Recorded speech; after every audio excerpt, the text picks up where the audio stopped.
Krishna friends, आप देख रहे हैं मेरा यूट्यूब चैनल इस्कॉन JPS और मैं कन्हैया घनश्याम दास।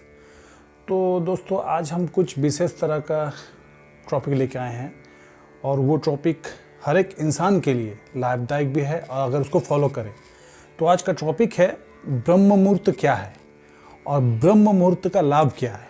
तो इस वीडियो को अंत तक देखिएगा जिसके लिए आप मालूम हो सके कि ये है क्या, ब्रह्म मुहूर्त क्या है। तो आइए, वीडियो को शुरू करने से पहले अगर आप मेरे चैनल पर नए हैं तो काइंडली सब्सक्राइब भी कीजिए, लाइक भी कीजिए, बेल आइकन दबाइए और अंत तक ये वीडियो ज़रूर देखें।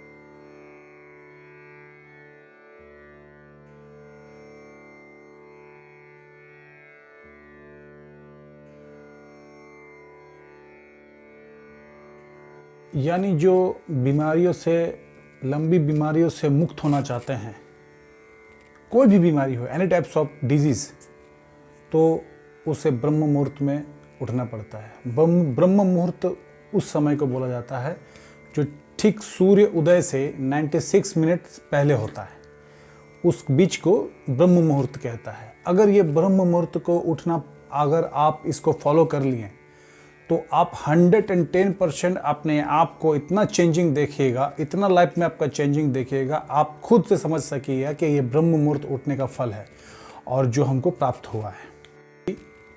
ब्रह्म मुहूर्त को क्रिएटर आवर भी कहा गया है। जिस तरह खाद, पानी, मिट्टी से जो छोटा छोटा बीज अंकुरित होता है वही ब्रह्म मुहूर्त में ऐसा अंकुरित होता है, उसी तरह आपका ब्रेन, आपका मस्तिष्क, आपका बॉडी विकसित होता है। क्रिएटर आवर भी कहा गया है इसको। तो इसीलिए ब्रह्म मुहूर्त का फल क्या है आपको मैं एकदम डिटेल्स में आपको जानकारी दे रहा हूँ और ये वीडियो का अंत तक बने रहिए। हर एक रिलीजन में, हर एक धर्म में इस मुहूर्त को बहुत ही पावरफुल मुहूर्त बोला गया है। क्रिएटर बोल सकते हैं, लर्नर बोल सकते हैं। एक्चुअली ब्रह्म मुहूर्त को आपको लॉ ऑफ अट्रैक्शन भी कहा जाता है। लॉ ऑफ अट्रैक्शन मतलब जैसे आप सोचते हो अब आप वैसे ही होता है। तो आप फिर आप सोचते होंगे कि मैं दिन भर ये सोचता हूँ, क्या इसको ये सोचता हूँ, वो सोचता हूँ, तो दिन भर में ये सोचता हूँ, वो सोचता हूँ, तो फिर ब्रह्म मुहूर्त के साथ क्या लेना देना है? लेना देना है। एक्चुअली होता क्या है ना दोस्तों, कि जब ब्रह्म मुहूर्त में जब समय पार हो जाता है, जब हम लोग सोचते हैं, मान कर चलिए कि ब्रह्म मुहूर्त एक मोबाइल टावर है और आपका ब्रेन मोबाइल है, ठीक है। तो मैं कुछ सोचा तो वो सिग्नल गया, लेकिन क्या होता है ना, जब ब्रह्म मुहूर्त क्रॉस रहता है, जब ब्रह्म मुहूर्त नहीं रहता है, तब वो सिग्नल का काम कुछ नहीं करता, बेकार रहता है। और जब आप ब्रह्म मुहूर्त में होते हो, ब्रह्म मुहूर्त में सारा सोया रहता है, हर एक इंसान सोया रहता है और साइलेंटली रहता है। वो ब्रह्म मुहूर्त में क्या होता है ना, मतलब यूनिवर्स का जो फ्रीक्वेंसी होता है ना, अधिक लो हो जाता है। उस समय जो आप सोचते हो ना, वो उसका रिएक्शन आपको रिटर्न आ जाता है, उसका जो गुणवत्ता है उसका आपका ब्रेन में वो क्रिएट हो जाता है।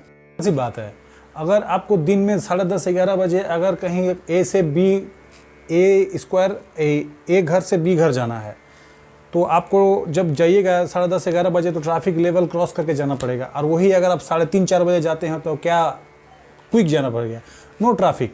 तो सेम एज ब्रह्म मुहूर्त का समय ऐसा रहता है, साइलेंट रहता है पूरा यूनिवर्स, और आपका ब्रेन का जो थॉट है, वो जो भी थॉट आप सोचते हो वो फ्रीक्वेंटली एकदम वहाँ चल जाता है। फिर वहाँ से जो रिटर्न आता है 100% आपको ये लाभ करता है। दोस्तों, आप लोग देखे होंगे हर एक धर्म में सुबह का जो प्रेयर होता है वो बहुत ही लाभदायक होता है, बहुत ही ज़्यादा उसको गुणवत्ता के तहत देखा जाता है। तो दोस्तों, मैं आपको ऐसा नहीं कह रहा हूँ कि आपको 3 बजे उठना है, क्योंकि रात में बहुत से इंसान होते हैं रात को जागते हैं, और रात में जागना भी बहुत कोई है कि पसंद करते हैं रात को जागना। तो ऐसे मैं आपको नहीं बोल रहा हूँ कि रात जागिए 3 बजे उठ जाइए। तो इसका जो फॉर्मूला है आप जान लीजिए, क्या नियम क्या कहता है, और कुछ ही दिन में आप अपने सामने आपका बदलाव आप देखोगे। एक बहुत बड़ा साइंटिस्ट था, बेंजामिन फ्रैंकलिन, हमको नाम याद नहीं आ रहा है, वो एक लेखन लिखे थे, एक छोटा सा लिखे थे। वो लिखा है, early to bed and early to rise make a man healthy, wealthy and wise. तो ऐसा नहीं बनता है कोई कि भाई जो आया मन में लिख दिया, उसको अनुभव किए हैं, उसको रियलाइजेशन किए हैं, तब जाके वो अपना लिखे हैं। और कुछ ही दिन में आप अपने सामने आपका बदलाव आप देखोगे। एक बहुत बड़ा साइंटिस्ट था बेंजामिन फ्रैंकलिन, हमको याद नहीं आ रहा है, वो एक लेखन लिखे थे, एक छोटा सा लिखे थे। वो लिखा है, early to bed and early to rise make a man healthy wealthy and wise. तो ऐसा नहीं बनता है कोई कि भाई जो आया मन में लिख दिया, उसको अनुभव किए हैं, उसको रियलाइजेशन किए हैं, तब जाके वो अपना लिखे हैं। तो दोस्तों 3 से 4 बजे के बीच में, रात्रि 3 से 4 बजे के बीच में उसको मनोहर काल बोला गया है। तो इस मनोहर काल में किसी भी तरह हम लोग को बेड छोड़ देना चाहिए, लेकिन हम लोग गिरे रहते हैं बेड में, तो ये उचित नहीं है। उस समय के बीच में जो समय है उसको ब्रह्म मुहूर्त कहा जाता है। एक्चुअली ब्रह्म मुहूर्त तो है ना, जैसे कि पृथ्वी जो देखिए आप लोग जानते होंगे कि पृथ्वी सूरज के अगल बगल घूमते रहते हैं, और उसी समय में सूरज का जो चार्जेटिक पावर होता है, वो पावर जब पृथ्वी में फर्स्ट टाइम गिरते हैं तो पृथ्वी इतना ज़बरदस्त मैग्नेटिक रिजेक्ट करता है, क्रिएट होता है मैग्नेटिक पावर। तो उसके लिए क्या होता है ना, वो ब्रेन को सिग्नल देते हैं, और ब्रेन में एक केमिकल होता है हम लोग का, वो केमिकल बॉडी को सिग्नल देते हैं कि उठना है तुमको। आप देखिएगा, अगर आप 1 बार 2 बार 3 बार उठने का प्रयास करें ब्रह्म मुहूर्त में, अलार्म लगा दीजिए। अलार्म लगाने के बाद 2 बार 3 बार अलार्म आपको उठाएगा, लेकिन ये जब प्रैक्टिस में आ जाएगा ना, तब आपको अलार्म खुद आप उठ के पहले बंद कीजिएगा, अलार्म से पहले। तो इसीलिए, और उस समय में ना यूनिवर्स में बहुत ही ज़्यादा कॉस्मिक पावर रहता है। कॉस्मिक पावर का एनर्जी, जो कॉस्मिक एनर्जी होता है, वो बहुत ज़बरदस्त मात्रा में क्रिएट होता है, और जो हमारे बॉडी में संचारित शुरू हो जाता है। क्योंकि देखिएगा, ब्रेन और शरीर का एक संपर्क रहता है, उसी तरह शरीर का और यूनिवर्स का भी एक संपर्क है, किसी न किसी में कनेक्ट है। इसीलिए ये कॉस्मिक पावर, जब हम लोग सो जाते हैं ना, कॉस्मिक पावर में हम लोग का शरीर में रात को जब घुसता है, बहुत ही हल्का परिमाण में घुसता है, लेकिन वही जब हम लोग सुबह उठते हैं early in the morning, that means ब्रह्म मुहूर्त में, तब कॉस्मिक पावर फुल एनर्जी में रहता है। और आपको ये नहीं कह रहा है कि आपको दिन रात हरिनाम करना, मेडिटेशन करना है ब्रह्म मुहूर्त में उठ के, कुछ नहीं। अगर आप सिंपल पढ़ाई लिखाई भी करते हो, अगर आप उठ के सिर्फ 10 मिनट घुमा फिर भी करो, घूमे वॉकिंग किए, वो भी आपका फुल बॉडी में कॉस्मिक पावर ज़बरदस्त एनर्जी लाभ करेगा। इसीलिए ब्रह्म मुहूर्त को इतना पावरफुल माना गया है। और आध्यात्मिक में, स्पिरिचुअल लाइफ में और भी ज़्यादा आगे जाते हैं। ब्रह्म मुहूर्त में हम लोग को उठने को कहा जाता है। साधु सन्यासी लोग ब्रह्म मुहूर्त में उठते हैं।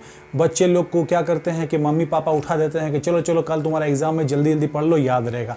क्यों नहीं, ये ब्रह्म मुहूर्त का फल है। ब्रह्म मुहूर्त में कोई भी कर्म करने पर वो कर्म का ट्रिपल 4th 5th गुण बढ़ जाता है। इसीलिए ब्रह्म मुहूर्त को ज़्यादा लाभदायक माना गया है। वेदांत में कोई भी धर्म हो, कोई भी रिलीजियंस हो, ब्रह्म मुहूर्त को सबसे गुरुत्वपूर्ण माना गया है। तो आशा करता हूँ मैं आप लोग को समझा सका हूँ। तो बहुत बहुत धन्यवाद मेरा यूट्यूब चैनल को देखने के लिए आप सभी को।